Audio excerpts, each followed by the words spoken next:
Bienvenue sur ce débat de 12-15 sur votre chaîne préférée Gabon 24. Ce vendredi 3 mai, la communauté internationale célèbre la journée mondiale de la liberté de la presse. Cette année, la journée sera consacrée à l'importance du journalisme et de la liberté d'expression dans le contexte de la crise environnementale mondiale actuelle.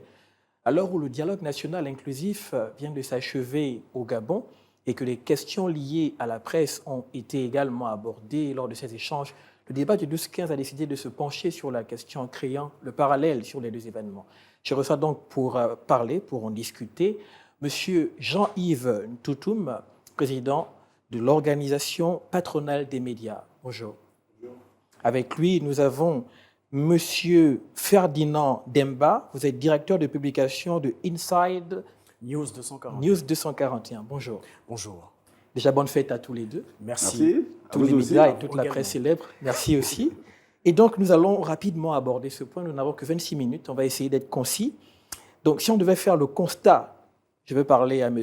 Ntoutoum, si on devait faire le constat des conditions de travail des journalistes au Gabon, là, maintenant, en 2024, vous qui êtes du secteur, que pourriez-vous nous dire? Tout va bien? Tout va mal? C'est quoi vos diagnostics? Merci de poser cette question et vous faites bien de la poser. Je répondrai seulement en me référant au classement mondial de Reporters sans frontières publié aujourd'hui. En effet. Là où le Gabon a eu 38 places. Donc on est parti de la 94e place à la 56e place. Donc on n'est jamais arrivé à ce niveau. C'est vous dire que la presse, depuis le 30 août, se porte progressivement bien. M. Ferdinand? Je partage le même sentiment, sauf que je voudrais quand même souligner que Reporters sans frontières a également estimé qu'il y a encore beaucoup à faire. Et c'est dans ce beaucoup à faire, justement, qu'il nous faut peut-être se pencher pour voir dans quelle mesure on pourrait encore plus revaloriser le métier et bien entendu la liberté de la presse de manière générale. Mais dans ce beaucoup à faire, qu'est-ce qu'on peut mettre à l'intérieur? Qu'est-ce qui ne va pas concrètement? De façon lapidaire, qu'est-ce qui ne va pas? Il y a beaucoup de choses. Il faut dire que si on parle de liberté de la presse, on parle bien entendu de la possibilité pour un journaliste d'exercer librement son métier. On reviendra après sur la définition du journaliste, mais bien continuons. Sûr, mais pour exercer librement son métier, il faut qu'il y ait un environnement adéquat. Il faut que les conditions soient réunies pour faire ce travail. Or, si on prend un seul exemple, celui de l'accès à l'information, ben vous constaterez comme moi qu'il est difficile d'avoir accès à l'information au Gabon. Mais est-ce que l'accès à l'information n'est pas lié à un process? C'est-à-dire, si on prend le cas des relations entre le privé et le public, parfois c'est difficile, lorsqu'on est de la presse publique, privée je veux dire, de pouvoir avoir accès à tout ce qui se passe dans le public. Est-ce que c'est parce qu'ils ne veulent pas donner l'information ou parce qu'il y a un problème de coopération, de process? Non, je ne pense pas qu'il y ait un problème de process, parce qu'en fait, pour moi, il n'y a pas de presse privée ou publique. D'accord. Il y a juste une presse qui est censée avoir accès à la même information au même moment. C'est le cas au Gabon, niveau. Une seule presse, c'est vérifié? Il vaut mieux considérer les choses, parce que moi je parle de l'idéal. D'accord. Une presse doit être une seule. Il y a une presse, qu'elle soit publique ou privée, pour avoir accès à l'information. Je ne viendrai pas me présenter en disant « je suis de tel média ». Je dirais que j'ai besoin de cette information parce que mes lecteurs en ont besoin. Et la Constitution de notre pays consacre évidemment la possibilité à un journaliste d'avoir accès à l'information autant que faire se peut. C'est-à-dire, quel que soit le ministère ou l'institution à laquelle on va aller justement demander l'information, il faut qu'elle nous soit donnée, il faut qu'on ait cette information parce qu'il ne s'agit pas que de nous, journalistes. Cette info est censée justement servir à nos lecteurs. Pourquoi? Mais parce que quand on est bien informé, eh bien, on pourra agir plus facilement et plus efficacement dans son environnement. On pourra lutter contre les fake news aussi. Très facilement, puisque là, on a la bonne information, on a la possibilité de recouper cette information. Mais si on nous donne une bribe d'information, comment ferons-nous justement pour donner la bonne information à nos lecteurs? Monsieur Ntoutoum, vous êtes d'accord avec ce dont Monsieur Ferdinand vient de parler, c'est-à-dire du fait qu'il faudrait d'abord qu'il y ait une seule presse? Oui. Vous pourrez certainement vous exprimer là-dessus. Est-ce que vous pensez que c'est parce qu'on n'a pas assez d'informations que la qualité aussi ne suit pas? Oui, la qualité doit suivre parce qu'il faut que la presse ait accès à l'information. Ici au Gabon, malheureusement, il y a une sorte de hiérarchisation de l'accès à l'information. Ça veut dire que si vous allez dans une administration, vous demandez à un directeur général d'information, il vous dira non, je dois me référer à ma hiérarchie, donc le ministre. Beaucoup de lettres à écrire, beaucoup de courriers à faire. Il y a ce blocage-là et du coup, le journaliste est freiné dans son travail. Donc, par rapport aux choses qui restent à faire pour qu'on atteigne un niveau plus haut que ça, c'est-à-dire au niveau du classement de Reporters sans frontières, il faut mettre en place des mécanismes qui puissent permettre à la presse d'être libre, c'est-à-dire d'avoir l'accès à l'information et d'avoir, parce que la liberté de la presse est liée à la viabilité de la presse. D'accord. On ne peut pas avoir de liberté de la presse sans qu'une presse soit viable, c'est-à-dire un environnement économique qui puisse permettre à ce média, à cette presse-là de fonctionner normalement. Et justement, je voulais que vous puissiez nous donner rapidement pour nos téléspectateurs, est-ce qu'on pourrait définir le journaliste? Parce que lorsqu'on parle d'accès à l'information, on a l'impression que quiconque se lève peut créer sa plateforme et décider de distiller les informations et on l'appelle journaliste. Qui est journaliste d'après, on reviendra dessus, le code de la communication? Le journaliste, c'est celui, si on va sur la définition du code, c'est celui qui est formé. Celui qui est formé d'abord. D'abord, comme journaliste, qui sort d'une école de journalisme et qui travaille régulièrement dans une rédaction. Il peut aussi avoir un journaliste, selon toujours la définition du code, après avoir fait, je pense qu'ils ont mis ça à 5 ans, dans une rédaction, vous pouvez aussi être journaliste parce que vous avez été formé dans une rédaction contenant des professionnels des médias qui vous ont formé, on va dire, sur le tas. D'accord, M. Demba, est-ce que cette définition n'est pas un problème aussi par rapport à l'éthique et par rapport à la qualité de l'information? Beaucoup. Est-ce que tous ont été formés? Est-ce que tous ont la capacité de pouvoir valider 5 ans dans une rédaction ou d'avoir le diplôme de journaliste? La question a déjà été soulevée par la corporation. Je pense que le Gabon compte aujourd'hui plus de 5 associations de médias. D'accord. Dans la plupart de ces associations, la discussion a déjà eu lieu sur justement la volonté de renforcer les capacités des journalistes. Et la ministre de la Communication récemment a fait une sortie là-dessus. Effectivement, elle a fait une sortie et je crois que ce n'est pas qu'aujourd'hui, puisqu'elle en a parlé d'ailleurs lors de l'une de ses premières sorties sur la presse. Elle a parlé justement du renforcement des capacités. Le problème n'est pas tant au niveau du renforcement des capacités autres, parce que de toutes les façons, si la profession est régulée correctement, parce que tout part de là, et je crois... je suppose qu'on en parlera sur les résolutions du dialogue national inclusif. En effet. On en parlera forcément. Parce qu'il y a à l'intérieur, justement, plusieurs éléments qui pourraient permettre à ce que le secteur, évidemment, soit plus professionnel et qu'on n'ait plus, justement, à discuter des questions d'éthique et autres. Parce que si tout est régulé, logiquement, on ne devrait plus avoir à se poser la question de savoir si telle information qui a été diffusée est un fake news ou pas. Il y a déontologie, on revient à la HAC, la Haute Autorité de la Communication. Monsieur Toutoum, que pensez-vous du travail que fait la HAC dans ce domaine-là, justement? Et en parallèle avec la liberté, je pèse mes mots, la liberté de la presse, travail de la HAC. La HAC, elle est là pour réguler, pour voir quel contenu... Certains disent que c'est une tour de piste, c'est-à-dire qu'elle penche un peu du côté politique. Non, moi je ne le dirais pas. Peut-être il y a un certain temps, hein, parce que si Reporters sans frontières reclasse le Gabon à la 56e place, ça voudrait dire que c'est avec le concours aussi de la HAC qui, ces derniers temps, ne suspend pas les journaux. À part le fait qu'elle ait demandé à plusieurs journaux de se réguler. Plus de pédagogie et tout. Donc, il faut tenir compte de tous ces aspects-là pour faire... pour publier le classement que RSF a publié aujourd'hui. Est-ce qu'on peut dire qu'au Gabon, la déontologie journalistique est vraiment appliquée en termes de déontologie? Il faut que les journalistes s'imprègnent systématiquement des droits et devoirs de leur métier. C'est contenu dans la charte des journalistes. En effet. Ça doit être le bréviaire d'un bon journaliste. Parce que même si on est formé et que de temps en temps, on oublie cette charte-là, on peut toujours commettre des fautes professionnelles. Donc la formation est le cadre qui permettrait à tous les journalistes de pouvoir, on va dire, bien faire leur travail. La formation est une étape, mais ce n'est pas la seule. En fait, parce que s'il faut reprendre, par exemple, le rôle de la ministre, justement, récemment, lors de la clôture du dialogue national, a encore mis l'accent sur le fait, parce que parmi les résolutions du dialogue, il y a eu certaines qui disaient qu'il fallait former. La création d'une école, d'ailleurs, une école de journalisme. Parce que jusque-là, au Gabon, on ne peut pas dire qu'on a réellement tous les critères d'une école de journalisme pour l'instant. Beaucoup vont à l'étranger. Cameroun, Sénégal, est-ce que c'est une des grandes solutions? Ce n'est pas une des grandes solutions, c'est une solution parmi tant d'autres. Je crois que le rôle de la haute autorité de la communication ou même le ministère de la communication et des médias. Je pense que le choix qui a été fait par les autorités de la transition, justement, d'associer les médias et la communication, partait forcément d'une volonté manifeste de mieux encadrer justement la corporation. On ne peut pas se contenter de parler simplement de création d'une école, puisque heureusement que d'autres résolutions ont été proposées. On parle évidemment de la révision de la loi portant création et organisation de la haute autorité de la communication. On parlait à l'époque du Conseil national de la communication.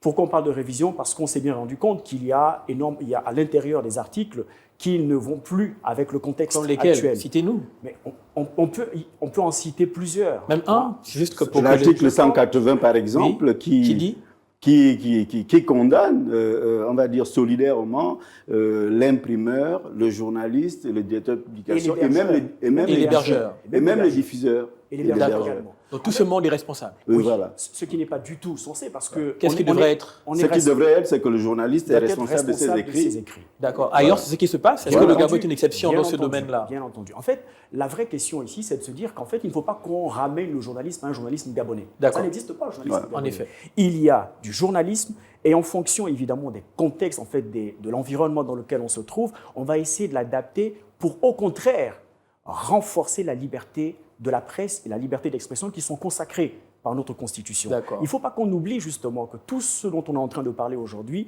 doit nous ramener vers la loi fondamentale.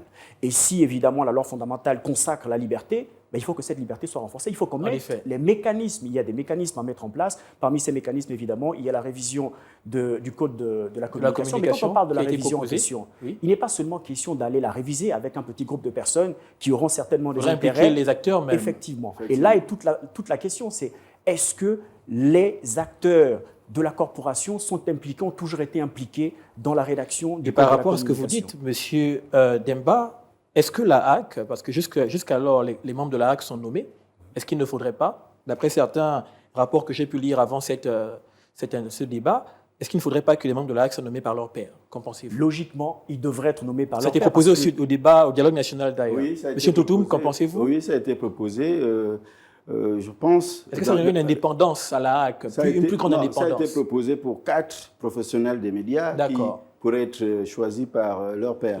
Mais les 5 autres seront nommés par les autorités. Est-ce que ça garantirait une plus grande autonomie? Il y a quand même une sorte d'équilibre à ce niveau. 4-5 4-5, je pense que ça... D'accord. On gagne quand même quelque chose, même si ce n'est pas ce que nous souhaitons, nous les journalistes. En fait, on ne devrait même pas parler de souhaiter ou... Enfin, moi, je ne pense pas à l'équilibre en tant que tel. D'accord. J'estime que nous sommes une corporation, évidemment. On connaît exactement quels sont les problèmes, quelles sont les difficultés de notre métier. On sait pourquoi, plusieurs fois, le Code de la communication a été mis sur la table pour une révision. On sait pourquoi la haute autorité de la communication a souvent été boudée. Nombreux ont évidemment traité la haute autorité de la communication comme étant une épée de Damoclès sur la plupart des entreprises de presse. Il ne faut pas qu'on oublie non plus que, parce qu'on parle beaucoup du journalisme, on oublie que derrière le journaliste, il y a une entreprise. Il y a une entreprise qui va payer les impôts, qui doit les payer surtout parce qu'on paye les impôts parce qu'on a des entrées. Ces entrées dépendent justement de la qualité de notre travail. C'est peut-être vers ça qu'on doit plutôt tendre. Si on a un travail de qualité, on aura, grâce évidemment à la révision évidemment non seulement du Code de la communication, mais de la mise en place également d'autres mécanismes, par exemple financiers, des exonérations fiscales pour les entreprises naissantes par exemple. Tout ça permettra justement que l'on puisse avoir un travail de qualité, donc des contenus de qualité, parce qu'aujourd'hui, la presse n'est plus que la presse écrite, parce que même une presse écrite, elle a de temps en temps quelques contenus vidéo qu'elle doit faire parce qu'elle doit entretenir ses plateformes digitales. Donc il faut bien que l'on puisse repenser de manière globale le secteur de la presse avant de ne s'attaquer justement qu'à quelques petites conséquences que l'on a aujourd'hui. Et si on touche maintenant aux recommandations du dialogue national, les recommandations, c'est-à-dire on va aller étape par étape, on a parlé de la création ou de la révision des nouveaux codes de la communication. Rapidement, M. Toutoum, qu'est-ce qui ne va pas avec l'ancien? Ce qui ne va pas avec l'ancien, c'est qu'il y a des dispositions qu'on juge liberticides à l'intérieur. Et puis, par rapport à cette révision-là, je pense qu'il faut surtout regarder la loi organique de l'instance des régulations. Qu'est-ce qui se passe souvent? c'est que cette loi-là marche sur les plates-bandes du Code de la communication, qui, lui, est plus connu par les professionnels que nous sommes. Et la loi organique qui est interne, nous, souvent, on ne la connaît pas. Et comment faire pour qu'elle soit, on va dire, connue de tous? Qu'est-ce qu'il faudrait? On parlait tout à l'heure de l'accès justement à l'information. Qu'est-ce qui empêche un journaliste d'avoir la loi portant création et organisation de la haute autorité de la communication? Rien du tout. C'est une institution. En vérité, chaque citoyen gabonais devrait avoir le droit d'avoir toutes ces lois entre ses mains. Il suffit qu'il en fasse la demande. Mais qu'est-ce que l'on constate aujourd'hui? Que les journalistes que nous sommes, par exemple, nous n'avons pas accès à des simples rapports financiers d'entreprises étatiques, donc des agences nationales qui ont été mises en place depuis plusieurs années. On n'arrive même pas à voir, et moi je parle en connaissance de cause parce que j'ai déposé des courriers. Même à la Cour des comptes, j'ai déposé des courriers en 2024. J'ai déposé des courriers avec accusé de réception et je n'ai pas eu la moindre réponse. J'ai même essayé de relancer, parce que je connais peut-être 2 ou 3 personnes, en disant mais j'ai déposé un courrier chez vous et je n'ai aucun retour de ce courrier. Pourtant, je ne demande rien d'extraordinaire. C'est donc un obstacle. Un rapport qui est censé être public. En effet. Espérons que cela va changer dans les temps qui viennent, M. Toutoum. On doit relever ça dans le nouveau Code de la communication, c'est-à-dire l'accès libre à l'information pour les journalistes. Donc, parce que si nous ne donnons pas la bonne information, évidemment, ça va aller dans tous les sens. Voilà. Mais M. Toutoum, une des propositions énoncées durant le dialogue national, c'est aussi la création d'une maison de la presse. Oui. Pourquoi? Et pour quelle utilité? L'utilité de la maison de la presse, d'abord, elle permet à ce que les journalistes se retrouvent, peuvent entre eux se taux-réguler, parce que justement, il n'y a pas d'instance de taux-régulation au Gabon, parce qu'avant de parler de régulation, il faut d'abord que nous-mêmes, entre nous, qu'on sache, qu'on se dise certaines choses sur le plan professionnel. Et ça, c'est de la faute de qui? Des journalistes eux-mêmes ou du manque de... C'est les journalistes eux-mêmes, parce qu'il y a à peu près 20 ans, on avait mis en place une instance de ce genre. Et puis, quand on a demandé à certaines rédactions de venir signer, il y a eu un petit groupe. Est-ce que c'est parce que les journalistes se retiennent? Est-ce qu'on a cette autocensure naturelle? On avait, disons, jusqu'au 30 août 2023. Il faut justement encadrer ça. Il faut bien qu'on parle dans le nouveau code de l'autorégulation. D'accord. Monsieur... Il faut dire que nous avons... C'est là où je peux peut-être revenir sur la question de la presse privée ou la presse publique dont vous évoquiez... dès l'entame de cette émission, le problème est la considération que les uns et les autres ont pour ce qu'ils sont. Moi, je ne me considère pas comme étant de la presse privée ou publique, je me considère comme étant journaliste avant tout.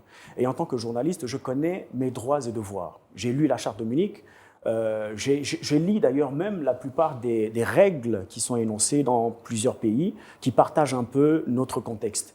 Et le plus important aujourd'hui, c'est effectivement de se dire, si nous voulons que les choses changent, je crois qu'on est dans une étape cruciale de notre pays où tout doit changer. On parle de restauration des institutions, ce qui signifie que dans chaque département sectoriel, il va y avoir également des changements, il va y avoir une restauration. Il faut donc que chacun de nous s'implique, et c'est pourquoi j'estime qu'un journaliste doit d'abord être un contradicteur naturel. C'est-à-dire que nous devons apporter la contradiction pour justement souligner ou alerter sur les dysfonctionnements. Parler du train qui n'arrive jamais à l'heure, ce n'est pas choisir d'être négatif, mais c'est justement de toujours rappeler aux gouvernants que c'est bien. Il y a des choses qui ont été faites, il y a des bonnes choses qui sont faites. Nous vous en félicitons pour ça. La preuve, on fait des articles dans lesquels on voit qu'il y a quelque part une sorte de félicitation. Monsieur Demba, je me dois de vous interrompre, mais je voulais qu'on revienne sur un détail technique. Sur ce que vous dites, vous parlez du devoir des journalistes, etc. Mais que dire des conditions de délivrance de l'agrément technique ou de la carte de presse? On a vu des gens qui ont fait leurs études, qui sont diplômés en journalisme, qui travaillent dans une rédaction, mais qui ont du mal à avoir accès à la carte de presse. Qu'en pensez-vous?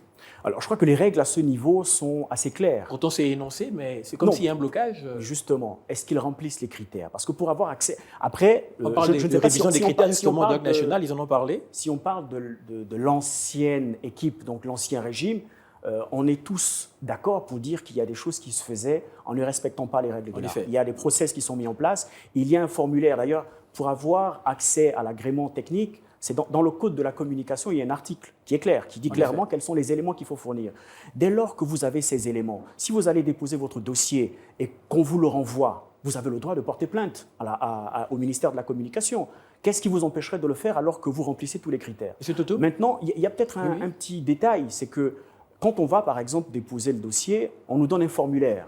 Et il y a peut-être 2-3 petits éléments qui ne figurent pas dans le code de la communication, qui sont à l'intérieur, qu'il faudra peut-être, c'est pourquoi on parle justement de révision, de rediscuter justement de toutes ces questions. Et après, je ne sais pas exactement qui n'a pas pu obtenir son agrément et quelles sont les raisons qui motivaient justement ce refus.